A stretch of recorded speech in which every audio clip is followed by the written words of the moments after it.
எரேமியா தீர்க்கதரிசியின் புஸ்தகம் 2ஆம் அதிகாரம். கர்த்தருடைய வார்த்தை எனக்கு உண்டாகி, அவர், நீ போய் எருசலேமின் செவிகள் கேட்கும்படி கூப்பிட்டுச் சொல்ல வேண்டியது என்னவென்றால், விதைக்கப்படாத தேசமாகிய வனாந்தரத்திலே நீ என்னை பின்பற்றி வந்த உன் இளவயதின் பக்தியையும் நீ வாழ்க்கைப்பட்டபோது உனக்கிருந்த நேசத்தையும் நினைத்திருக்கிறேன் என்று கர்த்தர் சொல்லுகிறார். இஸ்ரவேல் கர்த்தருக்கு பரிசுத்தமும் அவருடைய விளைவின் முதற்பலனுமாயிருந்தது. அதை பட்சித்த யாவரும் குற்றவாளிகளானார்கள். பொல்லாப்பு அவர்கள் மேல் வந்ததென்று கர்த்தர் சொல்லுகிறார். யாக்கோபின் குடும்பத்தாரே, இஸ்ரவேல் குடும்பத்தின் வம்சங்களே, நீங்கள் எல்லாரும் கர்த்தருடைய வார்த்தையை கேளுங்கள். கர்த்தர் சொல்லுகிறது என்னவென்றால், எங்களை எகிப்து தேசத்திலிருந்து வர பண்ணினவரும் அவாந்திரவெளியும் பள்ளங்களும் உள்ள தேசமும் வறட்சியும் மரண இருளும் உள்ள தேசமும் ஒருவனும் கடவாமலும் ஒரு மனுஷனும் குடியிராமலும் இருக்கிற தேசமுமான வனாந்திரத்தில் எங்களை நடத்தினவருமாகிய கர்த்தர் எங்கே என்று உங்கள் பிதாக்கள் கேளாமல் என்னை விட்டு தூரப்பட்டு மாயையை பின்பற்றி வீணராய் போகிறதற்கு என்னிடத்தில் என்ன அநியாயத்தை கண்டார்கள்? செழிப்பான தேசத்தின் கனியையும் நன்மையையும் சாப்பிடும்படிக்கு நான் உங்களை அவ்விடத்துக்கு அழைத்துக் கொண்டு வந்தேன். ஆனாலும் நீங்கள் அதற்குள் பிரவேசித்த போது என் தேசத்தை தீட்டுப்படுத்தி என் சுதந்திரத்தை அருவருப்பாக்கினீர்கள். கர்த்தர் எங்கே என்று ஆசாரியர்கள் சொல்லாமலும் வேதத்தை போதிக்கிறவர்கள் என்னை அறியாமலும் இருந்து மேய்ப்பர்கள் எனக்கு துரோகம் பண்ணினார்கள். தீர்க்க தரிசிகள் பாகாலை கொண்டு தீர்க்க தரிசனம் சொல்லி வீணானவைகளை பின்பற்றினார்கள். ஆதலால் இன்னும் நான் உங்களோடே வழக்காடுவேன், உங்கள் பிள்ளைகளின் பிள்ளைகளோடும் வழக்காடுவேன் என்று கர்த்தர் சொல்லுகிறார். நீங்கள் கித்தீமின் தீவுகள் மட்டும் கடந்து போய் பார்த்து கேதாருக்கு ஆள் அனுப்பி நன்றாய் விசாரித்து இப்படிப்பட்ட காரியம் உண்டோ என்றும் எந்த ஜாதியாவது தேவர்கள் அல்லாத தங்கள் தேவர்களை மாற்றினது உண்டோ என்றும் பாருங்கள். என் ஜனங்களோ வீணானவைகளுக்காக தங்கள் மகிமையை மாற்றினார்கள். வானங்களே, இது நிமித்தம் பிரமித்து கொந்தளித்து மிகவும் திடுக்கிடுங்கள் என்று கர்த்தர் சொல்லுகிறார். என் ஜனங்கள் 2 தீமைகளை செய்தார்கள். ஜீவ தண்ணீர் ஊற்றாகிய என்னை விட்டுவிட்டார்கள். தண்ணீர் நிற்காத தொட்டிகளாகிய வெடிப்புள்ள தொட்டிகளை தங்களுக்கு வெட்டி கொண்டார்கள். இஸ்ரவேல் ஒரு வேலைக்காரனோ, அவன் வீட்டில் பிறந்த அடிமையோ ஏன் கொள்ளையானான்? பால சிங்கங்கள் அவன் மேல் கர்ஜித்து முழங்கி அவன் தேசத்தை பாழாக்கி விட்டன. அவன் பட்டணங்கள் குடியிராமல் சுட்டெரிக்கப்பட்டன.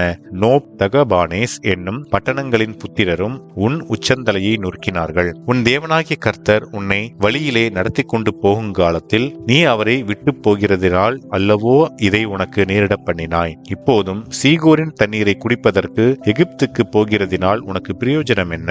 ஐபிராத்து நதியின் தண்ணீரை குடிப்பதற்கு அசிரியாவுக்கு போகிறதினால் உனக்கு பிரயோஜனம் என்ன? உன் தீமை உன்னை தண்டிக்கும், உன் மாறுபாடுகள் உன்னை கண்டிக்கும். நீ உன் தேவனாகிய கர்த்தரை விடுகிறதும் என்னை பற்றும் பயம் உன்னிடத்தில் இல்லாமல் இருக்கிறதும் எத்தனை பொல்லாப்பும் கசப்புமான காரியம் என்று உணர்ந்து கொள் என்று சேனைகளின் கர்த்தராகிய ஆண்டவர் சொல்லுகிறார். பூர்வ காலம் துவக்கி நான் உன் நுகத்தடியை முறித்து உன் தட்டுகளை அறுத்தேன். நான் அடிமைப்படுவதில்லை என்று நீயும் சொன்னாயே. ஆகிலும் உயரமான சகல மேட்டின் மேலும் பச்சையான சகல மரத்தின் கீழும் நீ வேசியாய் திரிகிறாய். நான் உன்னை முற்றிலும் நற்கணிதரும் உயர்குல திராட்சை செடியாக நாட்டினேன். நீ எனக்கு காட்டு திராட்சை செடியின் ஆகாத கொடிகளாய் மாறிப்போனது என்ன?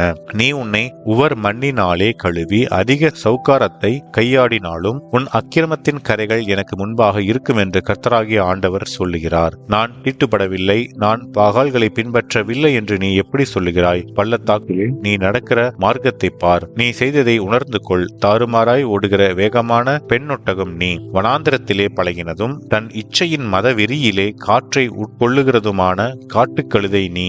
அதன் ஆவலை நிறுத்தி அதை திருப்புகிறவன் யார்? அதை தேடுகிறவர்கள் ஒருவரும் வருத்தப்பட வேண்டியதில்லை. அதன் மாசத்தில் அதை கண்டுபிடிப்பார்கள். உன் கால் வெறுங்காலாகாதபடிக்கும் உன் தொண்டை வறட்சி அடையாதபடிக்கும் அடக்கிக்கொள் என்றால் நீ அது கூடாத காரியம். நான் அப்படி செய்ய மாட்டேன். அந்நியரை நேசிக்கிறேன், அவர்கள் பிறகே போவேன் என்கிறாய். திருடன் அகப்படுகிற போது எப்படி வெட்கப்படுகிறானோ அப்படியே இஸ்ரவேல் வம்சத்தார் வெட்கப்படுவார்கள். கட்டையை பார்த்து நீ என் தகப்பன் என்றும் கல்லை பார்த்து நீ என்னை பெற்றாய் என்றும் சொல்லுகிற அவர்களும் அவர்கள் ராஜாக்களும் அவர்கள் பிரபுக்களும் அவர்கள் ஆசாரியர்களும் அவர்கள் தீர்க்க தரிசிகளும் வெட்கப்படுவார்கள். அவர்கள் தங்கள் முகத்தை அல்ல தங்கள் முதுகை எனக்கு காட்டினார்கள். தங்கள் ஆபத்து காலத்திலோ எழுந்து எங்களை ரட்சியும் என்கிறார்கள். நீ உனக்கு உண்டு பண்ணின தேவர்கள் எங்கே? உன் ஆபத்து காலத்தில் உன்னை ரட்சிக்க கூடுமானால் அவைகள் எழும்பட்டும். யூதாவே, உன் பட்டணங்களின் இலக்கமும் உன் தேவர்களின் இலக்கமும் சரி. என்னோட நீங்கள் வழக்காடுவானேன். நீங்கள் அனைவரும் எனக்கு விரோதமாய் துரோகம் பண்ணினீர்கள் என்று கர்த்தர் சொல்லுகிறார். நான் உங்கள் பிள்ளைகளை அடித்தது விருதா?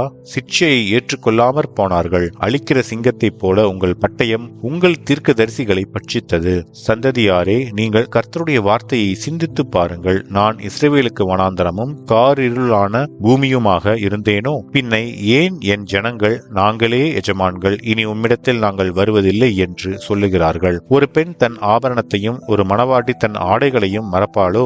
என் ஜனங்களோ எண்ணி முடியாத நாட்களாய் என்னை மறந்து விட்டார்கள். தேசத்தை தேடும்படிக்கு நீ உன் வழிகளை நயப்படுத்துகிறதென்ன? இவ்விதமாய் நீ பொல்லாத ஸ்திரீகளுக்கும் உன் வழிகளை கற்றுக் கொடுத்தாய். உன் வஸ்திர ஓரங்களிலும் குற்றமில்லாத ஏழை ஆத்துமாக்களின் இரத்தம் காணப்படுகிறது. அதை தோண்டி தேடுகிறதினால் அல்ல, அது எல்லாவற்றின் மேலும் வெளியாயிருக்கிறதினால் அதை கண்டுபிடித்தேன். ஆகிலும் குற்றமில்லாதிருக்கிறேன் என்றும் அவருடைய கோபம் என்னை விட்டு திரும்பிற்று என்றும் சொல்லுகிறாய். இதோ நான் பாவம் செய்யவில்லை என்று நீ சொல்லுகிறது நிமித்தம் நான் உன்னோடே வழக்காடுவேன். நீ உன் வழியை மாற்றி மாற்றி இவ்வளவாய் விலகி போகிறதென்ன? நீ அசீரியாவினால் வெட்கி போனது போல எகிப்தினாலும் வெட்கி போவாய். நீ உன் கைகளை உன் தலையின் மேல் வைத்துக் கொண்டு இவ்விடத்திலிருந்து புறப்பட்டு போவாய். ஏனெனில் உன் நம்பிக்கைகளை கர்த்தர் வெறுத்திருக்கிறார், அவைகளால் உனக்கு காரியம் வாய்க்காது என்பதே. ஆமேன்.